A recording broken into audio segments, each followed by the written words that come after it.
تو میرے عزیزو، ماں باپ کے فرما بردار بننا، ان کو دکھ نہ دینا، ہمیں پتہ نہیں تھا،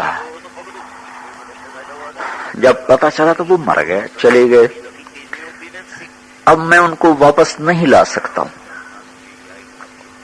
تمہارے اللہ کرے زندہ ہوں، تم ان کی خدمت کر لینا، تمہیں اتنے تمہارے نصیب جاگیں گے کہ یہ ڈگریاں سے کچھ بھی نہیں ملنے کا۔ اگر تم نے ماں باپ کی دعا لے لی تو اس پر جو ملنے والا ہے وہ تمہاری اگلی نسلیں بھی اس سے فائدہ اٹھائیں۔ کبھی بد دعا نہ لینا، کبھی ان کی ہائے نہ لینا، ایسی کسی استاد کی بد دعا نہ لینا، کسی استاد کا دل نہ دکھانا، ورنہ تم جو پڑھ رہے ہو نا سارا بے برکت ہو جائے گا۔ استاد بھی باپ کا درجہ رکھتا ہے، چاہے وہ اچھا یا برا، یہ اس کا اپنا عمل ہے۔ تمہارا استاد ہے، بس سر جھکا دو تو اللہ تمہیں جو اس سے پڑھ رہے ہو نا اس کی حقائق تک اللہ تعالیٰ تمہیں پہنچائے گا۔ حضرت علی فرمایا کرتے تھے جو مجھے ایک حرف سکھا دے میں اس کا غلام ہوں، چاہے مجھے بازار میں بیچتا۔ تیسری ہماری جو بنیاد ہے وہ ہے یا بنی انہا ان تق مثقال حبۃ من خردل فتکن فی صخرۃ او فی السماوات او فی الارض یأت بها اللہ ان اللہ لطیف خبیر۔ یہ احساس بیدار کرنا کہ بیٹا اللہ تجھے دیکھ رہا ہے، یہ ایک تیسری چیز ہے جو ایک مسلمان بچے کے لحاظ سے ہمیں اس کا سیکھنا فرض ہے کہ میرا اللہ مجھے دیکھ رہا ہے۔ لقمان علیہ السلام کہہ رہے میرا بیٹا دیکھو، تم ایک دانے کے برابر گناہ کرو گے یا نیکی کرو گے، وہ کہیں چھپ کر کرو گے پہاڑ کے اندر یا زمین کے اندر یا ہواؤں میں گم ہو کر کرو گے نا، تو تیرا اللہ تیرے ساتھ ہے، تجھے دیکھ رہا ہے، تو جہاں بھی کرے گا اللہ تیرے ساتھ ہے۔ تیری نیکی ہے تو وہ بھی تیرے سامنے کرے گا، تیری برائی ہے تو وہ بھی تیرے سامنے کرے گا۔ یہ تصور کہ میرا اللہ مجھے دیکھ رہا ہے یہ آپ کو بڑے بڑے گناہوں سے بچا دے گا، اور بڑے بڑے غلط کاموں سے آپ کا قلم رک جائے گا کہ نہیں یہ نہیں ہو سکتا، میرا اللہ مجھے دیکھ رہا ہے، میرا اللہ میرے ساتھ ہے۔ یہ تصور بڑے بڑے گناہوں سے انسان کو روکتا ہے۔ حبیب بن عمیر ایک بڑے عرب شاہ سوار تھے، وہ روم کی قید میں آ گئے، بڑے خوبصورت، تو ان کو رومیوں نے کہا تو عیسائی ہو جا تو ہم تیری زندگی بھی بخش دیں گے، بڑی جاگیر دیں گے۔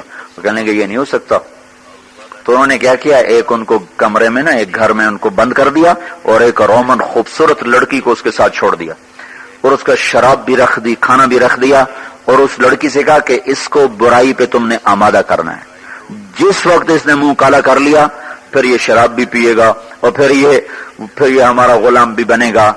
3 دن 3 راتیں وہ لڑکی ان کو دعوت دیتی رہی اور ان کی نظر یہاں سے اوپر نہ اٹھے۔ جب نظر خراب نہ ہو تو دنیا کی کوئی طاقت اس دل کو خراب نہیں کر سکتی، جب نظر خراب ہو جاتی ہے پھر دل خراب ہو جاتا ہے۔ تو 3 دن کے بعد کہنے لگی تو کیا بلا ہے، نہ کھاتا ہے نہ پیتا ہے نہ دیکھتا ہے، تمہیں کیا چیز روک رہی ہے؟ وہ کہنے لگے میرا اللہ مجھے دیکھ رہا ہے، مجھے یہی چیز روک رہی۔ تو اس نے کہا تو ایسا عظیم انسان ہے کہ میں تجھے خود رہا کراؤں گی، میں تمہیں خود رہا کراؤں گی۔ تو اس نے رات کو آ کر دروازہ کھولا اور اس کو پیسے بھی دیے، کھانا بھی دیا کہ یہ ستارہ ہے اس کو سیدھے ہاتھ پہ رکھنا اور چلتے رہنا، عراق پہنچ جاؤ گے۔ یہ وہ تصور ہے میرا اللہ مجھے دیکھ رہا ہے جس نے ان کو اس برائی سے روکا بند کمرے میں۔ چوتھی چیز کیا ہے، یا بنی اقم الصلاۃ، میرے بیٹے نماز پڑھنا۔ نماز مسلمان کی نشانی ہے۔ علماء نے لکھا ہے کہ کافر کے بعد سب سے بڑا متکبر بے نمازی ہے۔ آپ حیران ہو گئے یہ مول صاحب کیا کہہ رہے ہیں، کافر تو سب سے بڑا متکبر ہے جو اللہ کو مانتے ہی نہیں، کافر کے بعد سب سے بڑا متکبر بے نمازی ہے۔ ایک آپ کو مثال دو، یہ آپ کے پرنسپل صاحب آپ کے سامنے بیٹھے، لیکن بیٹا بات سنو، آپ ایسے بیٹھے رہو دیکھتے رہو، ہاں پھر ایک بیٹا بات سنو، آپ پھر نہ ہاں کرو نہ کرو، ایسے ان کو دیکھتے رہو، پھر چوتھی دفعہ بولیں بیٹا بات سنو، پھر بھی آپ جواب نہ دو، پھر آپ کو بولیں بیٹا بات سنو، پھر بھی آپ جواب نہ دو، تو یہ کتنی بڑی خطا ہے۔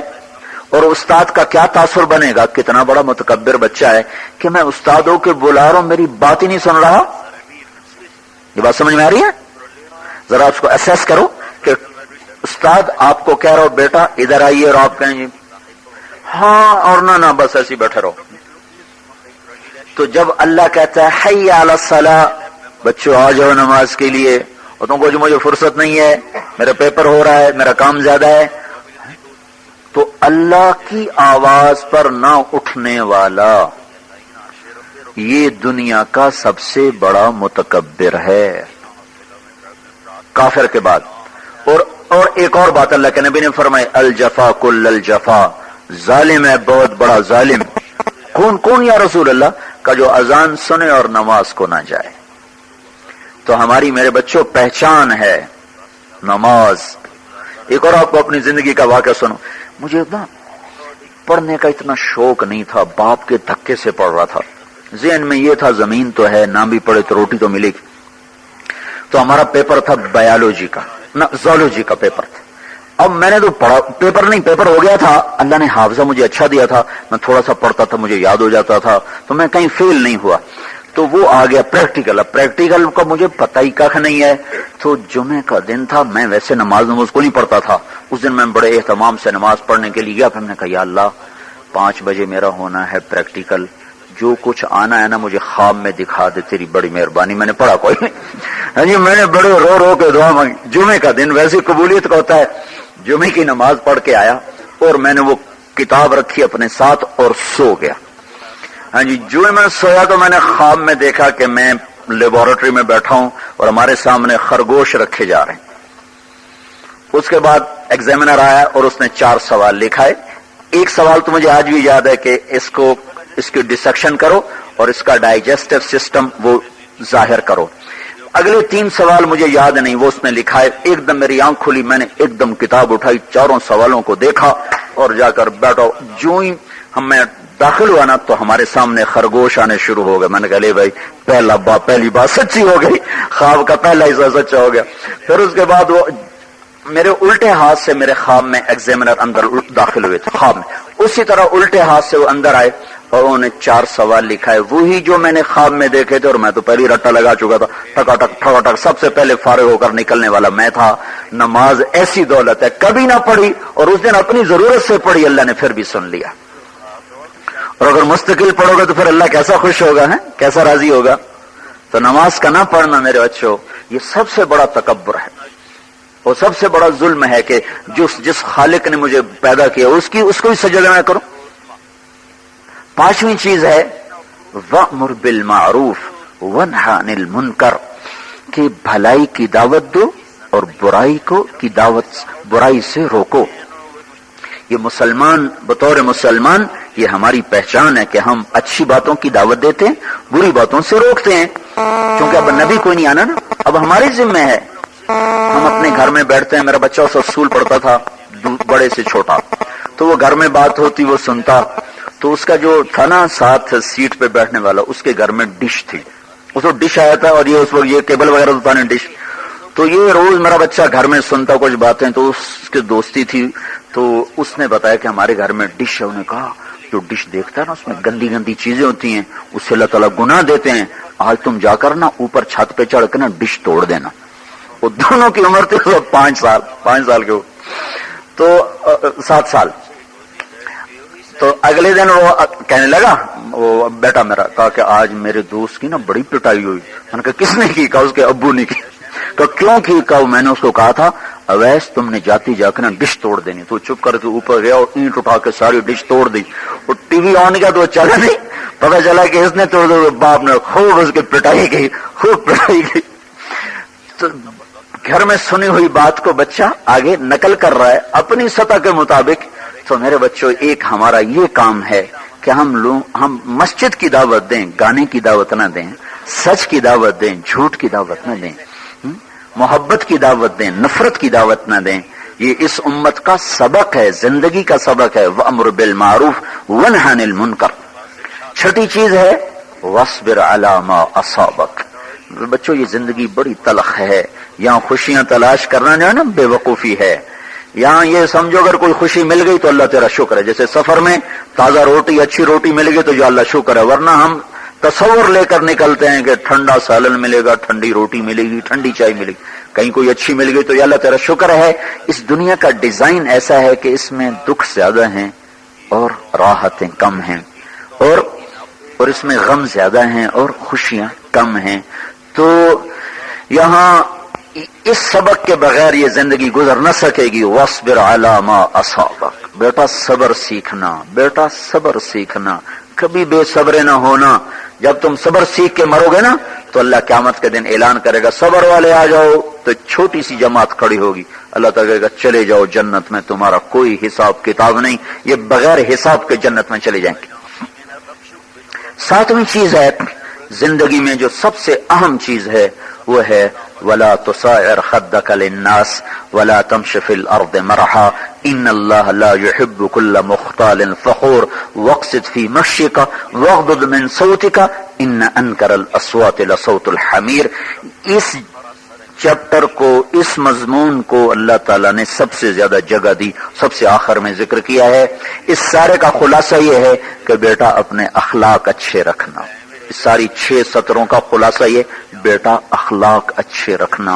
اور میرے بچوں، اخلاق اتنا مشکل کام ہے کہ زندگی کا سب سے مشکل سبق ہے اچھے اخلاق بنانا. تو اللہ نے اس کو سب سے آخر میں ذکر کیا. ہمارے استاد صاحب فرمایا کرتے تھے ہاں بچوں پیپر دیکھو، جو سب سے آسان سوال ہو پہلے اس کو کرو، پھر جو اس کے بعد پھر اس کو کرو. مشکل سوال کو سب سے آخر میں کرنا، کہیں ایسا نہ ہو کہ اس میں اٹک جاؤ اور سارا وقت گزر جائے. تو اخلاق کا کویسچن بڑا مشکل ہے. تو اللہ تعالیٰ نے 7 چیزیں پیش کی، سب سے آخر میں اس کو رکھا کہ میرے بیٹے بدتمیز نہ ہونا، ولا تصائر خدك للناس، بدتمیز نہ ہونا، اخلاق اچھے رکھنا. امام حسن اور حسین نے دیکھا ایک بابا جی وضو غلط کر رہے ہیں. اب ہمارا طریقہ یہ تھا بابا جی غلط کر رہے ہو، ایسا نہیں کیا کرتے، ایک دم ٹوک دینا ہے.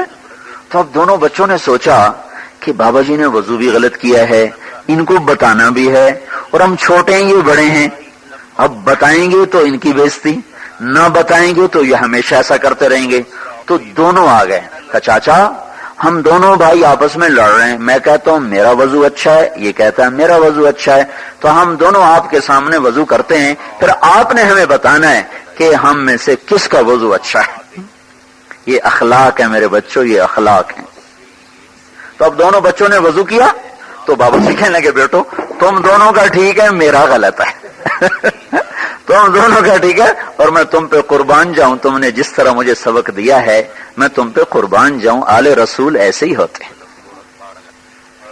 تو اپنے اخلاق اچھے رکھنا، کبھی کسی بڑے سے بدتمیز نہ ہونا، کبھی کسی نوکر سے بدتمیز نہ ہونا.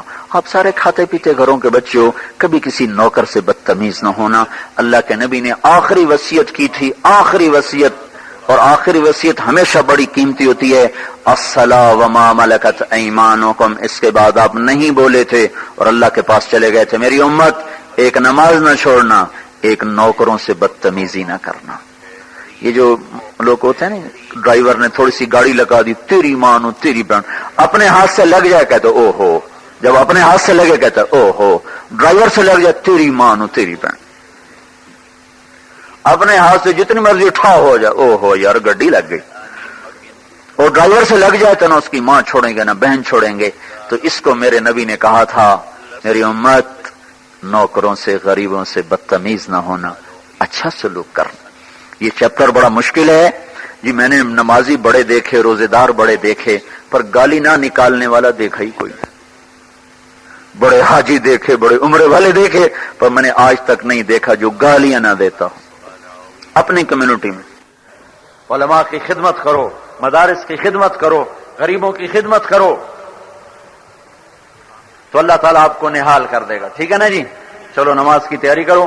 ایمان کی تازگی اور دینی معلومات کے اضافے کے لیے بہترین کوالٹی کی شاندار audio cassette, Islamic audio cassette, سبھی طرح کے نعت، تقریر، قرات اور اجتماعات کے ہوئے بیانات کے شاندار audio cassette, Islamic audio cassette خریدنے کے لیے اسلامک آڈیو کیسٹ سینٹر 231 بستی نظام الدین، نئی دلی 13